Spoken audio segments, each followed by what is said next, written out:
வணக்கம். இது அவனிவலத்தின் இன்றைய எல்லை பாதுகாப்பு செய்திகள். முதலில் தலைப்புச் செய்திகள். பேச்சுவார்த்தை நடக்கும் போதே தாக்குதல், ட்ரம்ப் துரோகம் செய்துவிட்டார், ஈரான் வெளியுறவுத்துறை மந்திரி தகவல். தெஹ்ரானின் நடுக்கத்தை ஏற்படுத்திய பாரிய வெடிப்பு சத்தங்கள், பதற்றத்தில் மக்கள். ஈரானின் அடுத்த உச்ச தலைவரே இஸ்ரேலின் இலக்கு, வெளியான தகவல். பிரித்தானிய பிரஜைகளை அழைத்து செல்ல மத்திய கிழக்கில் தயாராகியுள்ள விமானம். ஈரான் ராணுவத்தின் வலிமை முறியடிக்கப்பட்டுவிட்டது, ட்ரம்ப் தெரிவிப்பு. சவுதி அரேபியா, குவைத்தை தொடர்ந்து துபாயில் அமெரிக்க தூதரகம் மீது ட்ரோன் தாக்குதல். கார்முஸ் ஜலசந்தியை மூடிய ஈரான், 37 இந்திய கப்பல்கள், 1109 மாலுமிகள் சிக்கித் தவிப்பு. ஈரானுக்கு எதிரான போர் 10 நாட்களுக்கு மேல் நீடித்தால் சிக்கல், ட்ரம்புக்கு பென்டகன் எச்சரிக்கை. ஈரானின் புனித நகரமான மசாத்தில் கமேனியின் உடல் நல்லடக்கம். மிக நீண்ட போருக்கு தயார், ஈரான் அறிவிப்பு. மத்திய கிழக்கில் இருந்து அமெரிக்கர்கள் வெளியேற ட்ரம்ப் அரசு அழைப்பு. தொடர்பென விரிவான செய்திகள். பேச்சுவார்த்தை தொடர்ந்து கொண்டிருக்கும் போதே ஈரான் மீது தாக்குதல் நடத்தப்பட்டுள்ளதாக ஈரான் வெளியுறவுத்துறை மந்திரி சையது அப்பாஸ் அராக்சி தெரிவித்துள்ளார். இதுகுறித்து எக்ஸ் தளத்தில் அவர் வெளியிட்டுள்ள பதிவில், சிக்கலான அணு ஆயுத பேச்சுவார்த்தைகள் ரியல் எஸ்டேட் பரிவர்த்தனைகள் போல் கையாளப்படுகின்றன. யதார்த்தமான உண்மைகளை பொய்களை கொண்டு மறைக்கும் போது நடைமுறைக்கு சாத்தியப்படாத கோரிக்கைகளை பூர்த்தி செய்ய முடியாது. இதன் விளைவாக பேச்சுவார்த்தை நடந்து கொண்டிருக்கும் போதே ஈரான் மீது தாக்குதல் நடத்தப்பட்டுள்ளது. அமெரிக்க அதிபர் ட்ரம்ப் ராஜதந்திர நெறிமுறைகளுக்கும் அமெரிக்க மக்களுக்கும் துரோகம் செய்துவிட்டார் என பதிவிட்டுள்ளார். ஈரான் தலைநகர் தெஹ்ரானின் கிழக்கு பகுதியில் இன்று காலை மிக பலத்த வெடிப்பு சத்தங்கள் கேட்டுள்ளதாக ஈரானின் தஸ்னீம் செய்திச் சேவை அறிவித்துள்ளது.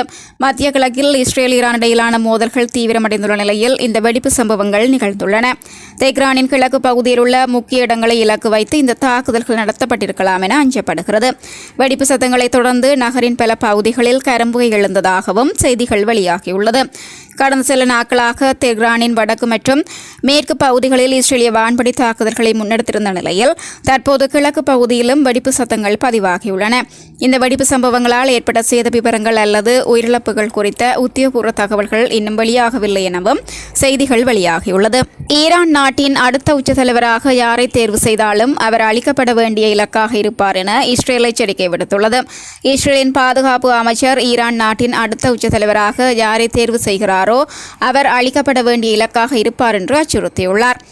இஸ்ரேலை அழிக்கவும், அமெரிக்காவையும் சுதந்திர உலகத்தையும் பிராந்திய நாடுகளையும் அச்சுறுத்தவும், ஈரானிய மக்களை அடக்கவும், திட்டத்தை தொடரவும் வழிநடத்தவும் ஈரானிய பயங்கரவாத ஆட்சியால் நியமிக்கப்பட்ட ஒவ்வொரு தலைவரும் ஒழிப்புக்கு இலக்காக இருப்பார்கள் என இஸ்ரேல் காட்ஸ் தனது எக்ஸ் தள பதிவில் தெரிவித்துள்ளார். புதிய உச்ச தலைவரை தேர்ந்தெடுக்கும் ஈரானின் நிபுணர்கள் சபையுடன் தொடர்புடைய ஒரு கட்டிடத்தை இஸ்ரேல் செவ்வாய் என்று குறிவைத்தது.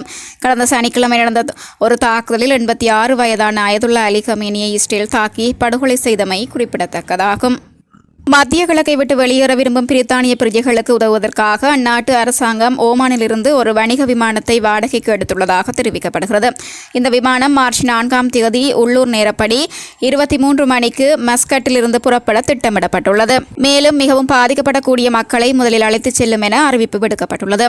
ஐக்கிய அரபு ராச்சியம் தங்கள் இருப்பை பதிவு செய்து தற்போது ஓமானில் இருக்கும் பிரித்தானிய பிரஜைகள் இந்த படிவத்தை அவசரமாக நிரப்ப வேண்டும் என்று வெளியுறவு அலுவலகம் கூறியுள்ளது. வெளியுறவு அலுவலகத்தால் அழைக்கப்படாவிட்டால் விமான நிலையத்திற்கு மக்கள் வர வேண்டாம் என்று அறிக்கை வலியுறுத்தியுள்ளது. மக்கள் பிரித்தானியாவுக்கு திரும்புவதற்கான கூடுதல் வழிகளை கண்டறிய விமான நிறுவனங்களுடன் தொடர்ந்து பணியாற்றும் என்றும் அது மேலும் கூறியுள்ளது. அமெரிக்காவின் தாக்குதலில் ஈரானின் பெரும்பாலான இராணுவ நிலைகள் தகர்த்தப்பட்டுவிட்டன. ஈரானில் எல்லாமே முறியடிக்கப்பட்டுவிட்டன. அவர்களிடம் கடற்படை இல்லை, விமானப்படை இல்லை, வான்வழி கண்டறிதல் இல்லை. அவர்கள் ட்ரேடார் முறியடிக்கப்பட்டுள்ளது. கிட்டத்தட்ட எல்லாமே முறியடிக்கப்பட்டுவிட்டது என அமெரிக்க அதிபர் டொனால்ட் ட்ரம்ப் தெரிவித்துள்ளார். அவர்களிடம் உள்ள அனைத்தும் கிட்டத்தட்ட முறியடிக்கப்பட்டுவிட்டன. தற்போது ஈரானின் ஏவுகணை எண்ணிக்கை மிகவும் குறைந்து வருகிறது. ஈரானில் என்ன நடக்கிறது என்று பார்ப்போம். ஆனால் முதலில் நாம் அந்நாட்டு இராணுவத்தை வீழ்த்த வேண்டும். முந்தைய உச்ச தலைவரைப் போலவே மோசமான ஒருவர் பொறுப்பேற்றால் ஈரானுக்கு மோசமான நிலை ஏற்படும். ரஷ்யாவுக்கு எதிரான போரில் உக்ரைனுக்கு உதவுவதற்காக அமெரிக்கா அதிக ரக வெடிமருந்துகளை கொடுத்தாலும் எங்களிடம் வரம் பெற்ற நடுத்தர மற்றும் உயர் ரக வெடிமருந்துகள் உள்ளன. ஈரான் தற்போது நடுநிலையாக இருந்த நாடுகளை தாக்குகிறார்கள். அந்த நாடுகள் அனைத்தும் ஈரானுக்கு எதிராக வலுவாக போராடுகின்றன. ஈரான் மிரட்டல் விடுத்து வரும் நிலையில் தேவைப்பட்டால் அமெரிக்க கடற்படை கார்மூஸ் ஜலசந்தி வழியாக எண்ணெய் கப்பல்களை பாதுகாப்பாக அழைத்துச் செல்லும். உலகளாவிய எண்ணெய் போக்குவரத்திற்கு இடையூறுகள் ஏற்படுவது குறித்த அச்சங்கள் அதிகரித்து வருவதால் உலகிற்கு இலவச ஆற்றல் ஓட்டத்தை அமெரிக்கா உறுதி செய்யும் என்றும் அவர் கூறியுள்ளார். துபாயில் உள்ள அமெரிக்க தூதரகம் மீது ட்ரோன் தாக்குதல் நடத்தப்பட்டுள்ளது. இதில் தூதரக கட்டிடத்தில் தீப்பிடித்து கரும்புகை எழும்பியது. உடனே தீயணைப்பு வீரர்கள் விரைந்து சென்று தீயை அணைத்துள்ளனர். இது தொடர்பாக அமெரிக்க வெளியுறவுத்துறை அமைச்சர் மார்க்கோ ரூபியோ, துபாயில் உள்ள அமெரிக்க தூதரகம் அருகே ட்ரோன் தாக்குதல் நடத்தப்பட்டுள்ளது. அனைத்து அமெரிக்க ஊழியர்களும் பாதுகாப்பாக உள்ளனர் என தெரிவித்துள்ளார். சவுதி அரேபியாவின் ரியாத் நகரில் அமெரிக்க தூதரக வளாகத்துக்குள் உள்ள அமெரிக்காவின் உளவுத்துறை நிலையம் மீது ட்ரோன் தாக்குதல் நடத்தப்பட்டது. மத்திய கிழக்கில் அமெரிக்காவின் மிகப்பெரிய ராணுவ தளமான அல் உதை விமானப்படை தளம் கத்தார் நாட்டின் தலைநகர் தோஹாவின் தென்மேற்கே அமைந்துள்ளது. இந்த விமானப்படை தளம் மீது ஏவுகணைகளை வீசி ஈரான் தாக்குதல் நடத்தியுள்ளது. கத்தாரின் ராஸ் லஃபான் மசஜித்தில் உள்ள மின்சக்தி நிலையங்கள் மீது ட்ரோன் தாக்குதல் நடத்தப்பட்டன. பக்ரைன் முழுவதும் இன்று அதிகாலை வான்வழி தாக்குதல் அபாய ஒலிகள் எழுப்பப்பட்டன. வளைகுடா நாடுகள் மீதான தனது தாக்குதலை ஈரான் தொடர்ந்து நடத்தி வருகிறது. இன்று Dubai, Abu Dhabi, Qatar, Saudi Arabia ஆகிய நாடுகளின் குண்டுவெடிப்பு சத்தங்கள் கேட்டன. இதற்கிடையே சவுதி அரேபியாவின் வான் பாதுகாப்பு படைகள் 9 ட்ரோன்களை இடைமறித்து அளித்துள்ளதாக தெரிவித்துள்ளது. இஸ்ரேல் மீதும் ஈரான் தொடர் தாக்குதல் நடத்தியுள்ளது. ஈரானில் இருந்து ஏவப்பட்ட பாலிஸ்டிக் ஏவுகணைகள் இஸ்ரேலின் எருசலேமில் விழுந்து வெடித்தன. டெல் அவீவ் நகரின் மீது ஏவப்பட்ட ஏவுகணைகள் இடைமறிக்கப்பட்டன. இதில் சில பகுதிகளில் வெடிமருந்துகளில் குப்பைகள் விழுந்ததாக போலீசார் தெரிவித்துள்ளனர். அதேபோல் இஸ்ரேல் முழுவதும் ஈரான் தனது தாக்குதலை தீவிரப்படுத்தியுள்ளது. ஈரான் ஹார்முஸ் ஜலசந்தி வழியை மூடியுள்ள நிலையில் எந்த கப்பலும் தீயிட்டு கொளுத்தப்படும் என எச்சரித்துள்ளது. இதனால் மத்திய கிழக்கில் இருந்து புறப்பட முடியாமல் எண்ணெய் கப்பல்கள் சிக்கியுள்ளன. அதில் குறிப்பாக இந்திய கொடி கட்டப்பட்ட 37 கப்பல்களுடன் அவற்றில் உள்ள 1109 மாலுமிகள் பாரசீக வளைகுடா மற்றும் ஓமன் வளைகுடாவில் சிக்கியுள்ளனர். இவற்றில் இந்திய துறைமுகங்களுக்கு கச்சா எண்ணெய் மற்றும் திரவமாக்கப்பட்ட இயற்கை எரிவாயு ஏற்றி வந்த கப்பல்களும் அடங்கும்.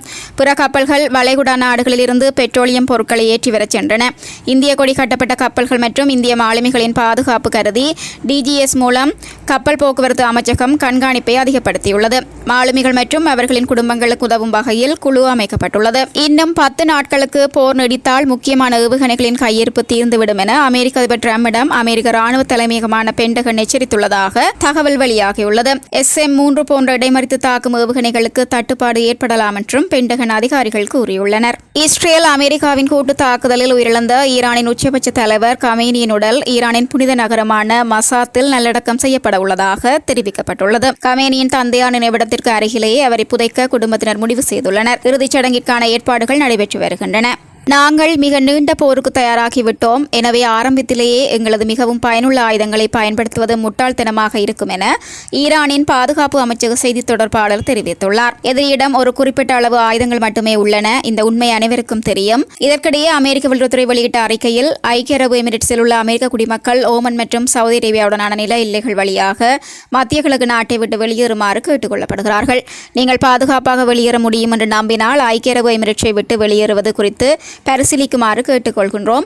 சில விமானங்கள் தற்போது ஐக்கிய அரபு எமிரேட்ஸில் உள்ள சர்வதேச விமான நிலையங்களிலிருந்து புறப்படுகின்றன. ஓமன் மற்றும் சவுதி அரேபியாவுடனான நில எல்லைகளும் இந்த நேரத்தில் திறந்திருக்கும். புறப்பட முடியாதவர்கள் பாதுகாப்பாக இருக்கும்படி கேட்டுக்கொள்கின்றோம் என்று தெரிவித்துள்ளது. மேலும் இதுபோன்ற செய்திகளை உடனுக்குடன் அறிந்து கொள்ள அவனிவலத்தோடு இணைந்திருங்கள். நன்றி.